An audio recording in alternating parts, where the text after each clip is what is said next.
All right, guys, we're talking about farming eye for the city guy. I'm the city guy, I guess, for all intents and purposes. And the farm with Matt Rogers is the Hazelwood Farm in Camden. And we're talking in Camden, like in the heart of Camden. It took me about 1,000,000 years to get here and down some woods and past the old oak tree and the old Mitchell place that burned down in the 70s. Good gosh. We're way out here. Maybe this is God's country. This is so gorgeous out here. I forget. I grew up in Vermont, very rural area. And I forget when you live in Columbia and Lexington to come out in the old dirt roads and the curves and the corners. This is gorgeous out here, bro. Oh, yeah. I love it. It's off the grid, man, for sure. Sure. Well, tell me about the Hazelwood Farm. We have been a hop farm since 2006 when I first started out with just a few plants. Since then, I've expanded to about 600 plants. We're a full acre of hops. We supply hops to local breweries around town. So we're just a niche market type hop farm. We're not really trying to be a big production hop farm. Sure. Well, let's talk about hops, because I said a few minutes ago grain, and hops really isn't a grain then. Tell me really what hops are. Hops are a vine. It's an herbaceous vine, and they create these little cones. So these are hops. Hops. Come take a look at this. Come on down and take a look at this. Hops are a perennial rhizome. They grow up as vines, and they grow up about 18, 20 feet tall, and they grow on these trellises. But the actual hop is this herb that grows here on the side of the plant. Okay. It's a cone, and this is what's used in beer to make to give beer its bitterness, and give it its herbal, floral, citrusy type flavors. Okay. So hops used in all kinds of beer, from like the Budweiser all down to the micro Sam Adams brews and the stuff you have at the brew pub. Every beer that's brewed today, unless it's a special non-hopped beer, which is very rare. All beers have hops in them. Interesting. So how much can you supply out of, you say you have a small hop farm here, how many beers or how much can you produce out of here? Well, we're still a very small farm, and we can brew about 10 7-barrel batches out of this. So it'd be about enough beer to supply our pub for maybe 2 months. Okay. And how, with the season, is once a season, or can you regrow these a couple of times through? No, they grow once a year, and then once we harvest them, they're done for the year. They'll come back even stronger the next year. Fascinating stuff. Me without my stepladder, by the way. What's up, Stretch, right? So this morning, guys, here on Farming Eye for the City Guy, we're going to talk about hops, the actual production, how they actually go from here into the beer, and also the other uses for hops, because some other good stuff as well. A lot of money into this microbrew world. Here we live in the United States, so it really represents a big footprint of microbrews and agriculture here in South Carolina for sure. Here as the Hazelwood Farm in Camden. It's the Farming Eye for the City Guy, guys. We're going to come back from Camden here in just a little bit. Take a look at the river. You want to say we're out here? Look at that. That's watery. Watery. You know what I'm saying? All right, guys, it is a Farming Eye for the City Guy. We're in Camden, right outside of Lake Watery, on the gorgeous, gorgeous Hazelwood Farm. And I'm talking, you come down this old road, take a left and a left and a left, go down this dirt road through a fence, and finally you come upon this amazing house and this hops farm that Matt Rogers here operates. And one of the cool things, Matt, you've got your operation. You grow for the Lexington Brew Pub, brewery and all. But the cool thing is you don't need any power or anything like that, because you're going to be totally sustainable, which I think is a really cool part of your farm. Well, you mentioned how far we were off the grid. Sure. It'd be awfully hard to get a power line down here to the river. You don't think they'd go ahead and run it down for you just for nothing? I don't think so. We're not a big enough operation to really warrant that kind of attention. So how do you get the power out here for what you need to run your water and sprinklers and everything? We've got our old used solar panels here. These things have done good for us over the years, and they're letting us water the plants. So you're taking the solar power, and that's going to run the pumps that run the water then? That's right. Are you pulling the water out of the river? No, we have a small well here. Okay. Yeah, and we irrigate the plants on an automatic timer, so I don't even have to be here to water them. They go off every day. Oh, that's it goes off at 5 o'clock in the morning. We don't really need it right now with all the rain we've been getting, but it is helpful, and hops need a lot of water. Tell me about the process, and when does your season start? How do you actually grow, put the seeds in the ground, if that's how you do it? They start as roots, actually. They're cuttings off of other plants, original plants. I got this from an organic farm in Colorado, a good friend of mine at Rising Sun. You plant the roots in the ground, and then they come back every year, and once they establish a root stock, it just gets better and better every year. Sure. And they can grow up to be 50 years old. Wow. Yeah. Now, so these vines, you run the poles up. You've got, obviously, you can run down the thing. You run the ropes up, and the vines will find their way up to stabilize the rope itself. That's right. Okay. They grow up and make this big, beautiful hedge you see here. The poles are cedar that came off the property, so it's all organic. So everything, you didn't buy anything Lowe's down here. I mean, no you way. Got basically everything that you've got here from the property right back into the ground. And that's absolutely. That's farming 101, bro. Yeah. That's farming 101. Well, cedar lasts forever. My grandpa used to have grapevines with cedar poles. That, they're still around. So when is it going to be harvest time then for you in these hops? About end of June to the middle of September. Our season here is a little bit different than most other hop farmers. So we harvest them when they're ready, hand pick everything, and we pick the hops right when they're ready, and then we take them right to the pub and brew with them, hopefully that day. So how long will it take you? Do you like a row at a time, or you harvest all at once, or you kind of go as it goes through go the season? as it goes. You know, I just pick them as they're ready. I look and watch them and squeeze them and smell them, you know, and find out exactly when Do they they're have any ripe. flavor, like any beer flavor, if you eat them raw? Yeah. Well, you can't really eat them. They're very bitter, so Okay. it wouldn't be a very palatable flavor. Just kind of maybe touch your tongue a little bit. And You can make just that, smell them. You it's can like take Sour them and rub Patch them in Kid your kind of hands. thing. Yeah. We'll do that here in a couple of minutes as Yeah. well. But we're talking hops, and we're going to talk about the process, how it comes from the garden, from the solar panels, really, to the garden, and actually into our bellies in a brew pub, and the other uses for hops as well, as we are learning about farming for this city guy from the guys who do it here. And I'm talking 100% off the grid, organically, and I love that about it. It makes it very special. Hazelwood Farm here in Camden on Good Day, Columbia. Stick around. We're talking hops.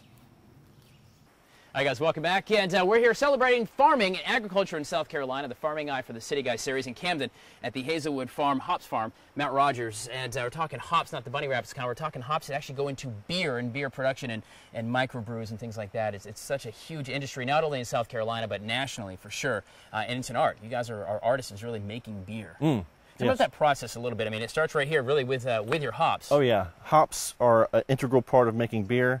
People have been making beer with hops since about the 8th century back Friar in Bavaria. Tuck made himself some beer, didn't he? Robin Hood days? Oh yeah, ale. Out in Yeah. Sherwood Forest? Remember that? Yeah, okay. It was a version of beer. There you go. All right, so these are the actual hops. We just actually literally just pick these things right off the vines here. So what do you do? What's in here? How do you actually use these in the process? Well, there's only 4 ingredients in beer. There's water, malt, hops, and yeast. Okay. And that's it.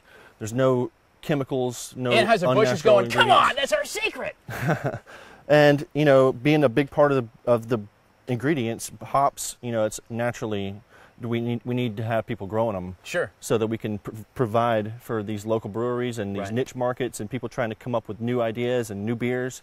So do you actually mash these down? What do you actually do with these? Well, before you brew with them, you usually dry them. Okay. And you put them in what's called an oast. And that's a way of driving off the moisture and drying them, dehydrating them. And then they become more of a flour type product. Okay. Then you can either pelletize them or use them whole just like this. Now, when you actually put these into your production, do you hand separate these, or do you actually put them in and go ahead and mash them a little bit? I just throw them all in. Okay. They boil over the Right. course of about 60 minutes. So when you're talking size, like how many glasses of beer is that going to make? My little pile I've made here. That might make about 2 glasses of beer, 2 Really? pints. 2 glasses of beer. Yeah. How long's the process when you're making the beer? The process, it takes about 4 hours to actually brew the batch, and then another 2 weeks for the beer to probably ferment, maybe Right. another 3 or 4, depending on the beer.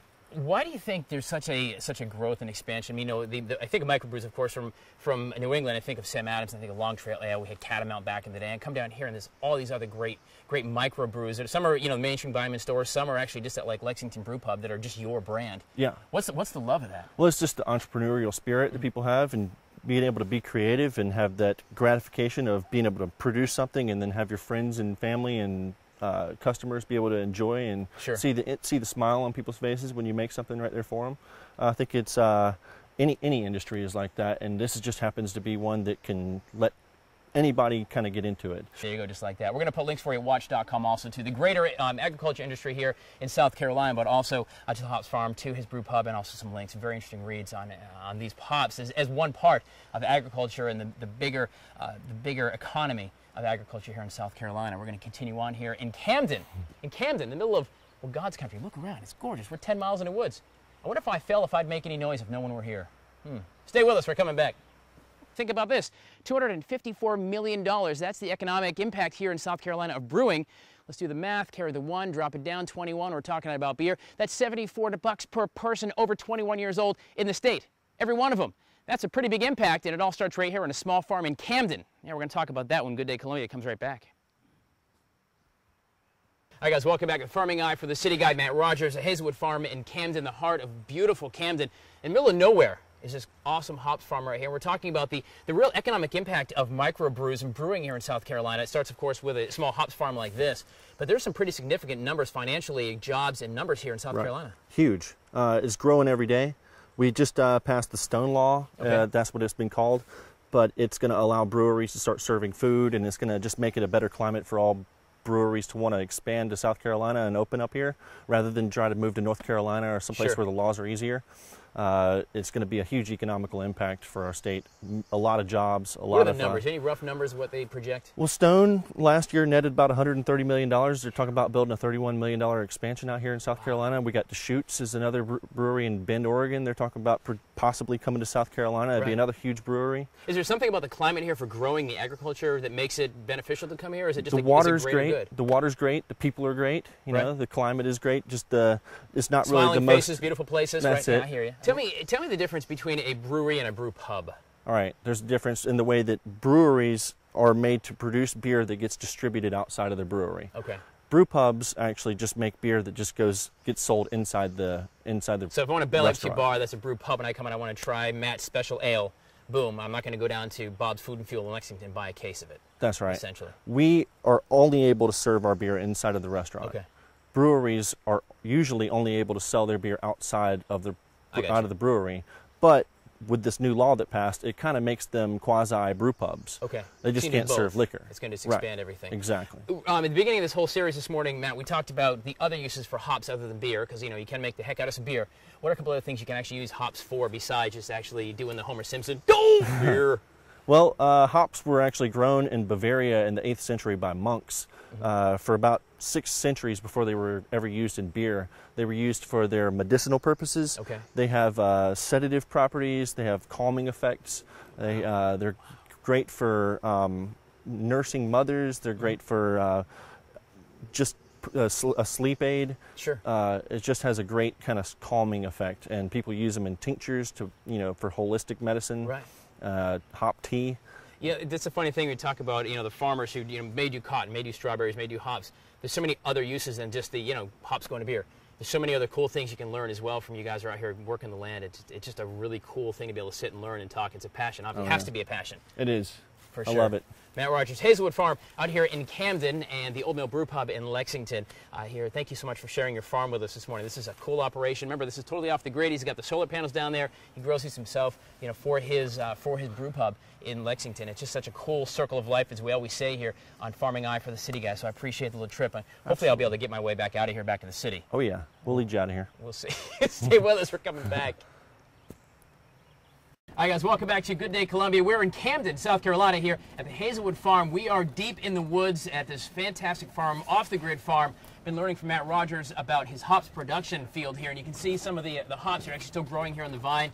The great thing about this place is it is off the grid, and his little production down here is run by solar power, and it's using the well water and collection. It's just such a cool way to show how agriculture really works. And speaking of agriculture, Lonnie Reichard from Lexington Farm City, that really is the issue, is the agriculture from the ground to the trees and the vines and the greens to the farmer's hands to us. Exactly. Our purpose is to educate everybody about the farm-city connection and how we depend on each other, and pretty much everything in our life somehow originated from the farm. You know what, it's interesting about this here, we've talked to some of the bigger farmers who do a lot of college, and they're multi-million-dollar industries and strawberry production, all these big things. But it also has a big impact, a small little farm in Camden that does hops for one local, the Old Mill Brew Pub. Yeah, agriculture and agribusiness is a huge economic impact in the state of South Carolina, but it takes all types of agriculture. Conventional, huge farms, like you mentioned, small organic farms. It takes all of us, to really keep this economic engine going. And how important really is it that, Matt's got this farm here that goes and feeds that one spot? How important is this one little plot of land in Camden to the greater engine, as you call it, of agriculture? And I think it goes way beyond South Carolina and the Midlands, certainly. But it's huge. The impact is phenomenal. It's just phenomenal. It's unlimited. And the one good thing about Matt, he's growing here on small scale hops. He goes back to his brew pub. He brews the beer. He connects with the customers. It's the connection, that we're striving. And somebody like Matt or like Mike Keyser with the strawberries who has that interaction, that's just a very, very great asset. And I guess it does demonstrate the whole mission of Lexington Farm City, if that's what you want to do, is educate, from the ground, from the greens to the bellies, to the store, Publix, or the food store, wherever you're going to be, the chef store, that connection. You're right, it does start with on the localist of levels, and Matt shaking the hand of one customer from the beer that he grew, from the hops that he grew in Camden. I think that really does tell the story, because this guy maybe not have a clue where hops come from. He's drank, the canned beer his whole life and goes, my God, this tastes pretty good. Right. And so many people these days, they want to know where their food comes from. They like local, and we're trying to introduce everybody to their farmers. Just like that. Yeah. Guys, we're going to put some links at WACH.com for you for not only Lexington Farm City, but also the Old Mill Brew Pub, and also some interesting facts about hops and brewing as well as agriculture. A humongous business, not only here in South Carolina, multi-billion-dollar, but across the country. Certainly it is the farmers who are out here tilling the land. It doesn't matter what day of the week it is. It doesn't matter what day it is. It could be, the blowing snow, the heat here in South Carolina in August. It happens, and it's all so we have the greater good of something we can eat and sustain us, you know, to live. So we appreciate all the efforts in the circle of life, as we call it here on the Farming Eye for the City Guy. Links for you at WACH.com, guys. We're going to wrap it up here from Camden. Stay with us.